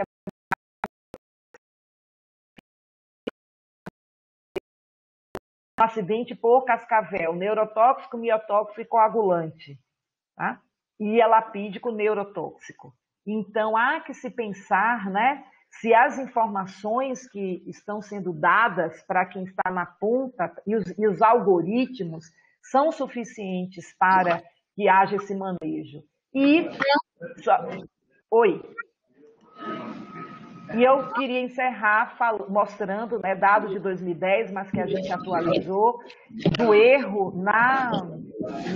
no tratamento, né? Então, o soro antibotrópico, ele é administrado para praticamente todos os envenenamentos, seja por serpente, seja por aranha, por escorpião, lagarta, abelha, outros até quem não teve envenenamento. E isso é em função da falta, né, de formação do pessoal médico, né, da equipe de saúde sobre o mecanismo de ação dos venenos, sobre os animais peçonhentos, sobre a importância de um diagnóstico e de um tratamento correto. Só que está em azul é que tem o tratamento correto. Pra vocês terem a ideia, era para colocar uma pena. Está aparecendo somente 438 óbitos, até o momento 70% ignorados. Então não se sabe qual foi o animal que levou a óbito. Isso para a vigilância em saúde é péssimo, né? 22% provocado por jararaca, 6,4% por cascavel, depois laqueses, as não peçonhentas e as micruros.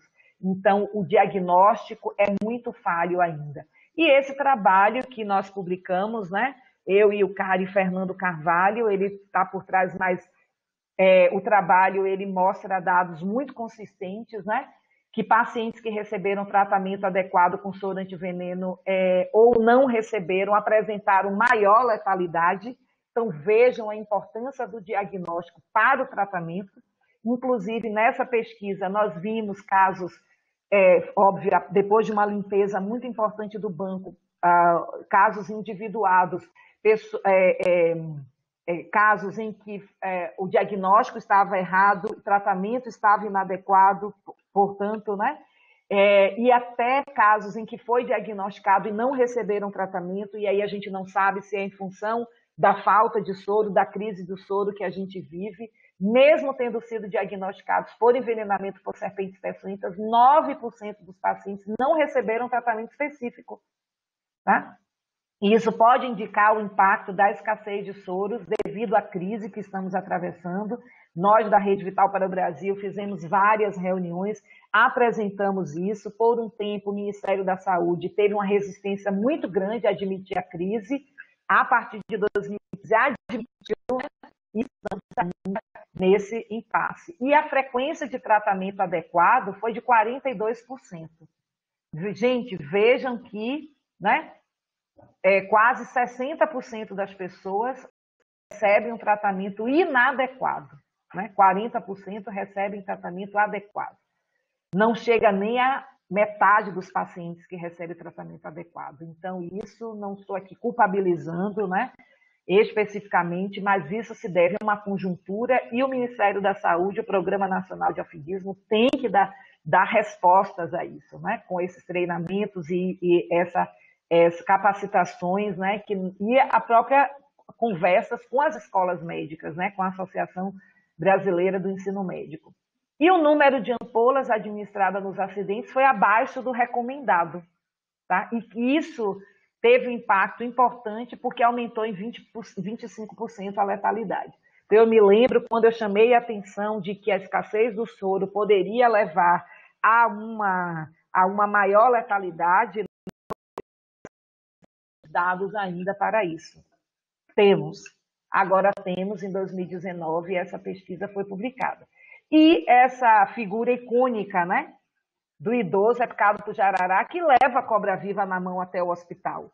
Então vejam que vocês receberem, aconteceu em Roraima, pelo menos ele vai ser atendido no primeiro momento, né? Leva o risco que ele pode ter em ser picado novamente. Então esse discurso que a gente tem em relação à necessidade de levar o animal, a gente precisa começar a obviamente, repensar esse discurso.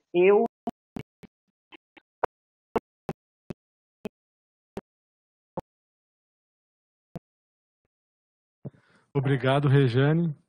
Muito obrigada. Finalizou com chave de ouro ali, hein? Aquela cobra ali. Imaginando aí os médicos e enfermeiros recebendo o paciente e a cobra. Ou sai todo mundo correndo para não atender, ou ele é atendido rápido. Duas possibilidades. Brilhante apresentação, acho que foi muito enriquecedora. Eu que tenho apenas 7 anos aí na área de toxicologia clínica, na coordenação aqui do Ciatox Londrina, aprendi bastante com as suas colocações. Muito obrigado. Durante a sua fala, tivemos algumas perguntas, eu vou te repassá-las para você, se souber, puder responder para a gente. Isso, se eu souber, viu? A Sonito, né, que é minha conterrânea lá de Vitória, no Espírito Santo, ela pergunta, né, serpentes maiores têm mais veneno? E aí eu aproveito e emendo uma complementação. Em relação aos escorpiões? Bom, boa pergunta. Essa foi a parte da minha pesquisa com Bótropis leucurus, certo? Quando eu fiz o mestrado, que eu vi uma associação com o tamanho da serpente, porque o meu orientador médico, Fernando Carvalho, ele foi o único que quis me orientar, né? Então, assim, a gente trabalha junto até hoje, uma amizade incrível, né? E foi orientador de Eucário também. Eu fui atrás, óbvio, que é um olhar biológico, né, sobre o assunto.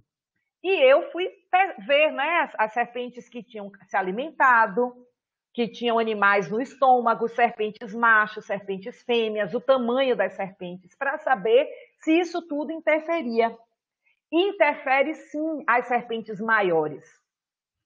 E que as serpentes maiores, elas normalmente são fêmeas, porque há um dimorfismo sexual nas serpentes, certo? As serpentes fêmeas têm um tamanho maior e os machos têm um tamanho menor, certo?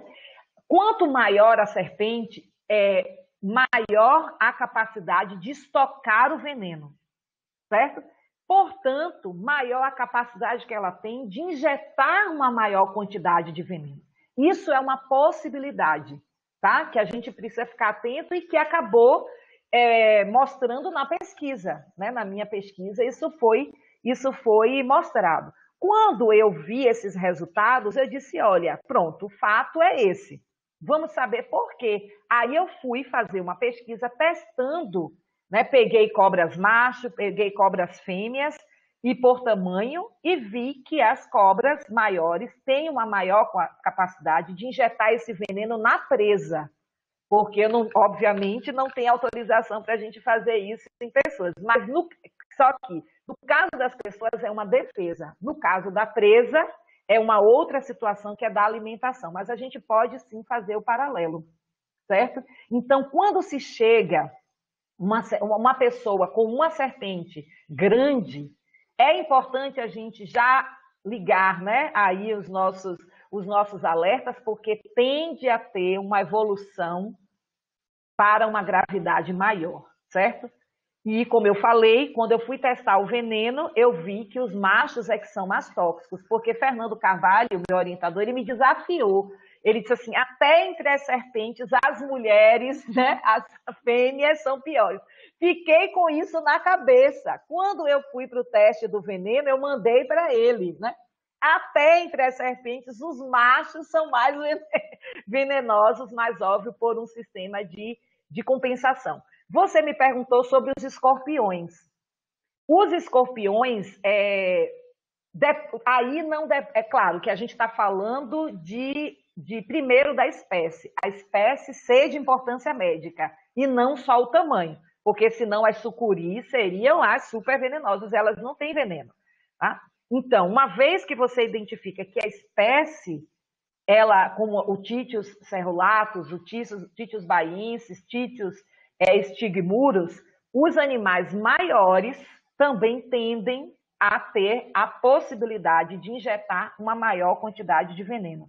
E no caso dos escorpiões, o aguilhão tem 2 glândulas, certo? Então, que quando ele se sente ameaçado, os músculos comprimem essas glândulas. Então, primeiro a gente tem que levar em consideração a espécie e depois o tamanho. Ótimo. Obrigado. Mas escorpiões grandes, como pandinos, né, os nossos próprios escorpiões aqui que a gente tem grandes, eles são justamente os que não têm importância médica. Agora, no seu conterrâneo agora, né? O Juscelino Neri. Ah, é? Ô, Juscelino, que coisa boa! Você por aqui, super conterrâneo.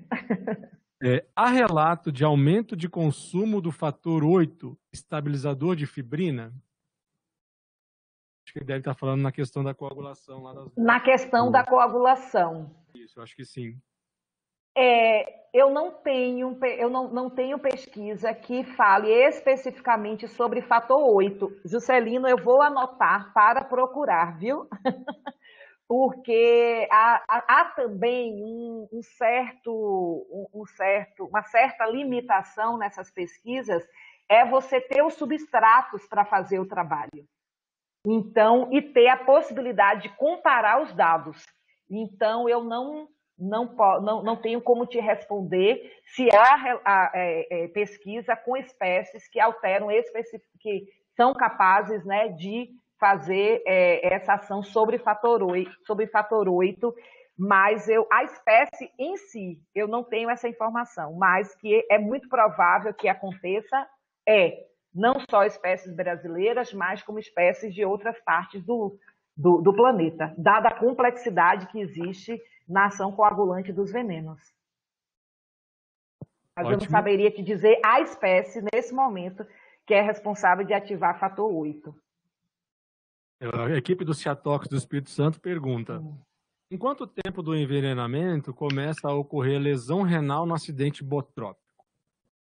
Isso depende, né? Depende muito. Eu acho que vocês até têm mais experiências, né?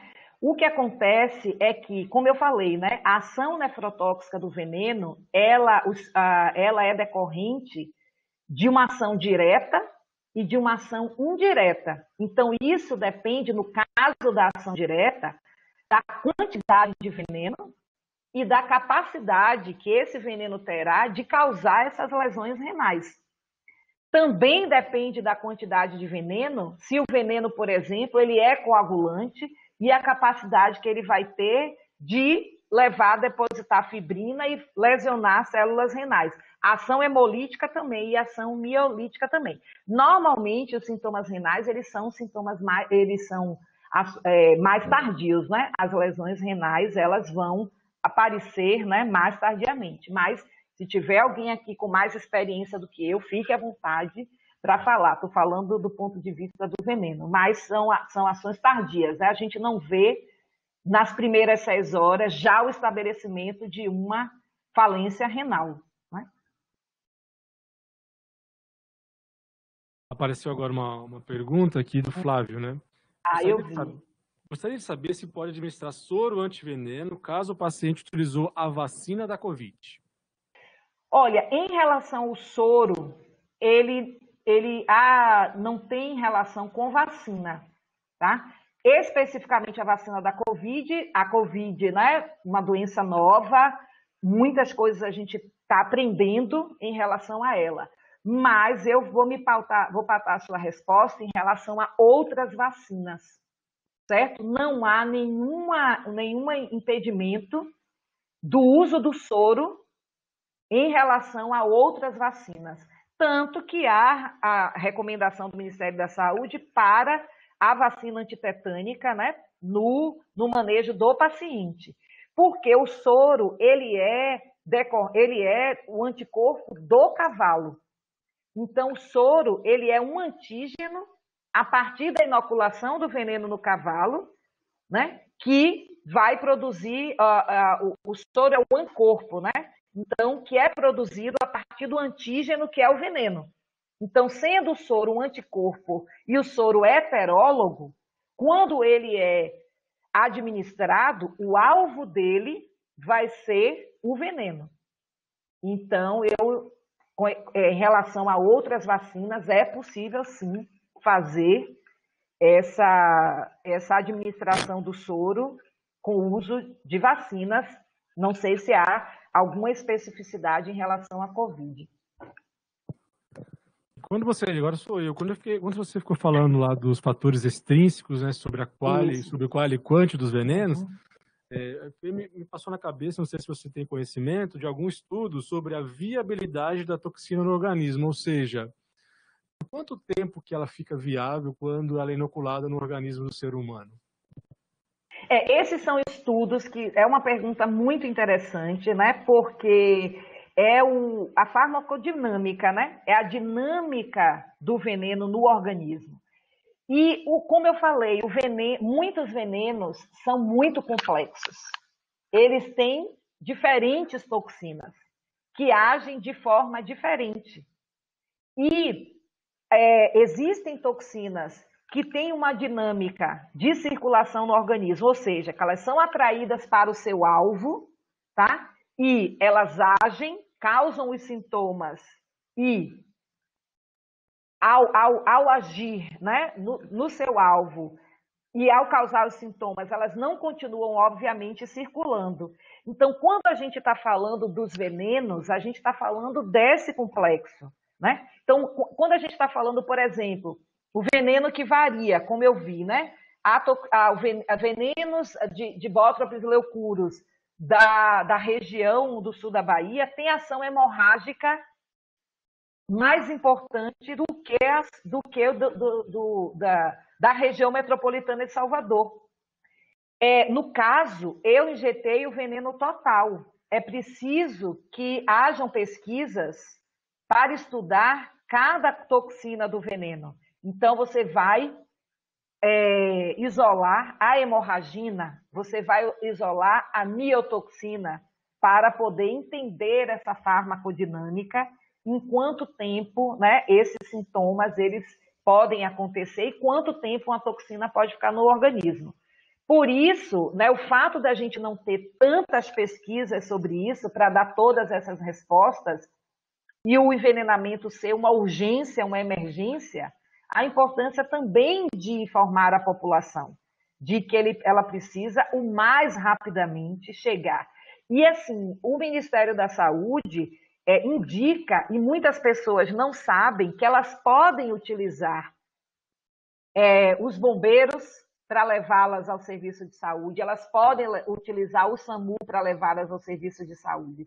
Essa informação, óbvio que a gente está vivendo aí uma pandemia, isso sobrecarrega ainda mais, né, principalmente o SAMU, mas a gente precisa informar a população, porque nós não temos todas as respostas, né? Muita gente pergunta, em quanto tempo os sintomas acontecem? Depende da quantidade de veneno, né, que é injetado. Depende do tamanho da serpente, depende de muitos fatores. Isso falando em serpentes, depende se é uma presa só, o próprio bote seco.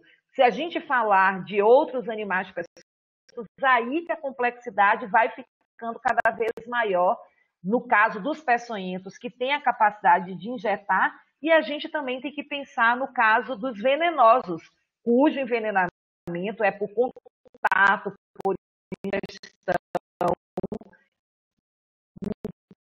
Então, essa complexidade não permite que a gente responda de forma general.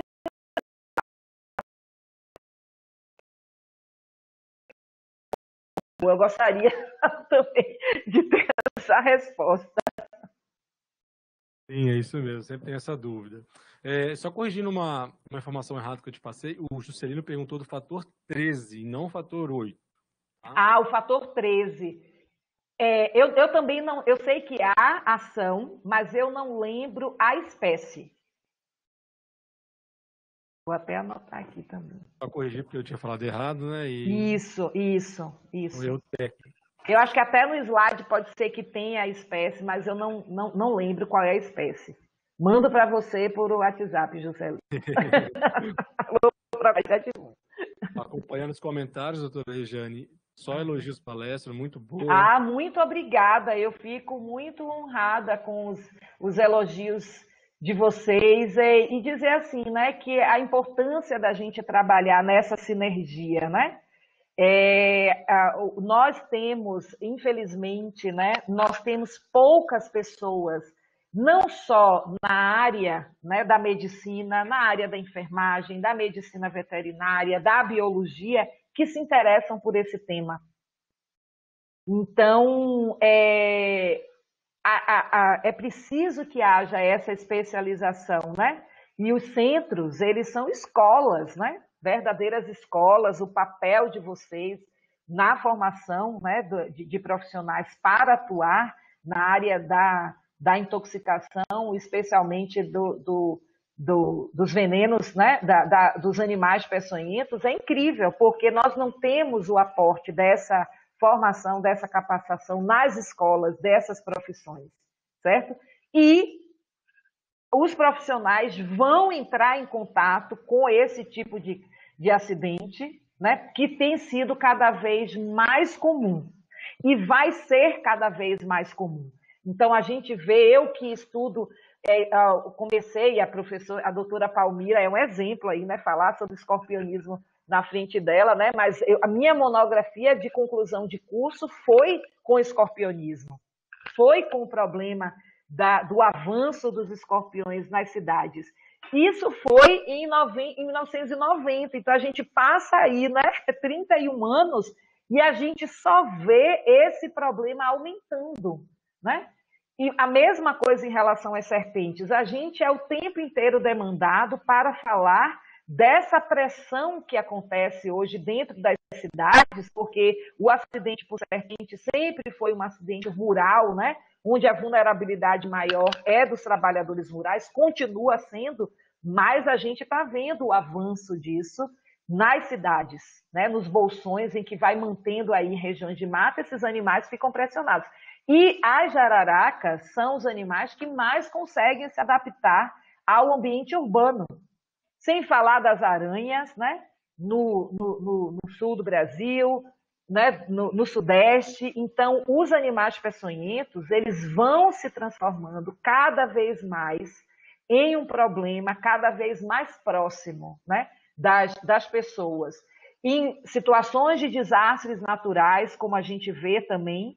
Então, por isso, né? Assim, por exemplo, a gente tem tido muito pedido dos bombeiros para fazer, a gente tem feito uma capacitação em relação aos bombeiros, porque eles dizem, olha, muito do que a gente recebe é para resgatar pessoas, é para resgatar animais, e a gente não tem esse conhecimento.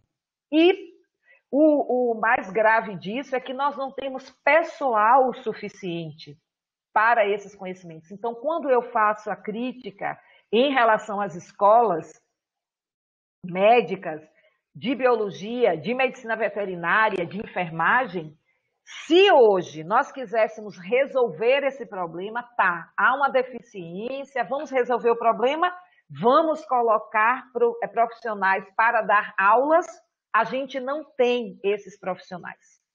Isso vai ter que ser feito através de telemedicina, isso vai ter que ser feito através da forma virtual, porque nós temos muito poucos especialistas no Brasil, nas diversas áreas.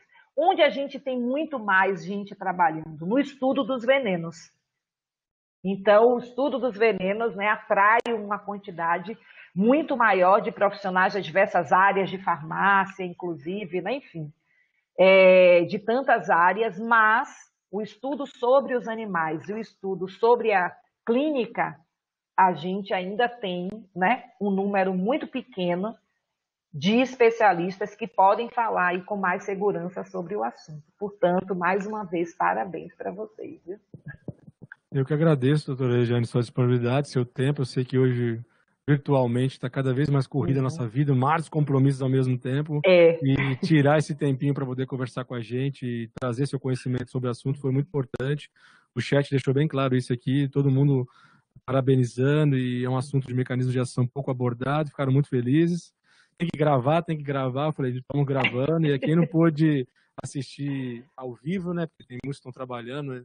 Então, depois eu disponibilizo o link, as pessoas podem acessar esse conhecimento a qualquer momento, né? Isso. Eu vou deixar aqui o meu, eu não sei, né, mas o meu telefone, Juscelino tem, porque a gente sempre se conversa. Se vocês tiverem interesse, né, na identificação, né, que a gente pode, nós temos esse grupo da Rede Vital para o Brasil, e eu queria só finalizar com duas questões. Uma aqui, mesmo que a gente queira resolver esse problema em relação ao conhecimento e que está levando, né, ao diagnóstico equivocado, isso cai nos ombros da equipe de saúde, principalmente no ombro dos médicos, a gente não vai conseguir resolver. Não vai conseguir. O Brasil é muito grande, são muitos profissionais em diversas regiões, né? São mais de 5.000 municípios. Portanto, nós estamos nessa luta de tentar provocar o Ministério da Saúde de que nós precisamos de soros polivalentes para os viperídeos, como existe em outros países. A Costa Rica dá um exemplo incrível sobre isso. Lá eles têm o soro para viperídeos, jararaca, cascavel e surucucu, e o soro antialapídico. Isso já resolveria muito dos problemas relacionados ao tratamento. Enquanto está se diagnosticando errado, está se tratando errado. E, do ponto de vista da produção do soro, isso foi uma parte do meu pós-doutorado, né? Não há dificuldades, porque o Brasil é o único país no mundo que tem 4 laboratórios produtores de soro e de excelente qualidade. Mas a gente precisa se voltar mais para esse assunto tentar compreendê-lo com maior profundidade para que a gente possa começar a pressionar, né, o Ministério da Saúde nesse sentido de um soro antiviperídico e de um soro antialapídico. E um outro ponto, e que não significa dizer que os soros que já existem possam ser utilizados. Por exemplo, o Brasil já tem um bivalente, 2, né? Na verdade, o anticrotálico, o antibotrópico, o anticrotálico ou antibotrópico laquético, e no caso dos soros, o soro antiaracnídico, que a gente inclua o veneno das viúvas negras. Neste momento, não há tratamento específico para acidente por latrodectus no Brasil. Não há. Então, esse parece um problema pequeno, mas não é. A gente acabou de finalizar uma pesquisa sobre o araneísmo no Nordeste brasileiro. E a gente vê, né, que 94% dos acidentes por aranhas, sequer o agente etiológico foi identificado. E quando se identifica correto o acidente por latrodectus, não tem soro no país, a despeito da produção de soro pelo Instituto Vital Brasil. Então, isso significa dizer que a gente tem capacidade de produção. E que o soro antiaracnídico, que é polivalente, porque ele é contra o veneno de escorpião, de aranha-armadeira e de Loxosceles. Então, o Brasil já tem um soro polivalente para aracnídeos, e que inclua, né, urgentemente o veneno de latrodectus. E um outro ponto que, para mim, é sempre, e eu pude ver isso na minha pesquisa no pós-doutorado, é o kit de identificação. Quando eu estive na Austrália, eles têm o kit, que é um ELISA, que em meia hora já se sabe qual foi a serpente que picou. E o que eles fazem? A Austrália produz soro polivalente para as 9 espécies de serpentes que eles têm lá, elapídeas, e eles produzem o soro monovalente. E como o envenenamento é decorrente do acidente por veneno neurotóxico e ele pode evoluir muito rapidamente, qual é a decisão que eles têm, né? Médica, né? E a instituição do Ministério da Saúde? Se o acidente ele não está ainda classificado como um acidente grave e é possível fazer o teste para saber qual foi a serpente que picou, eles utilizam kit diagnóstico. Se não, aí, uma vez identificando qual é a serpente, aí eles administram o soro monovalente. Se não conseguem, por conta, né, da gravidade, aí utiliza o polivalente, porque é a preservação da vida que é o mais importante. Então, quando eu falo da questão do soro, eu não estou dizendo que os soros monovalentes devam deixar de ser produzidos, até porque os soros polivalentes eles têm uma carga proteica maior. Isso pode, né, levar a processos alérgicos, enfim. Mas que a gente tem a possibilidade de que esses soros polivalentes antiviperídicos seja produzido no Brasil e seja utilizado urgentemente. Até já conversei isso, sempre estou conversando, já conversei com o Juscelino aí da Abracite. E o kit diagnóstico também, porque isso facilitaria muito o trabalho de quem está na ponta e, obviamente, né, preservaríamos muitas vidas e evitaríamos esses erros de diagnóstico que a gente tem aí espalhados no Brasil e que acabam caindo, né, sobre os ombros dos profissionais da saúde, que não têm culpa de não terem tido a formação suficiente para lidar com os acidentes. Então, era essa avaliação que eu também gostaria de fazer. Excelente, doutora Regiane. É uma questão que sempre vem à tona, a formação mesmo, então é importante também você colocar.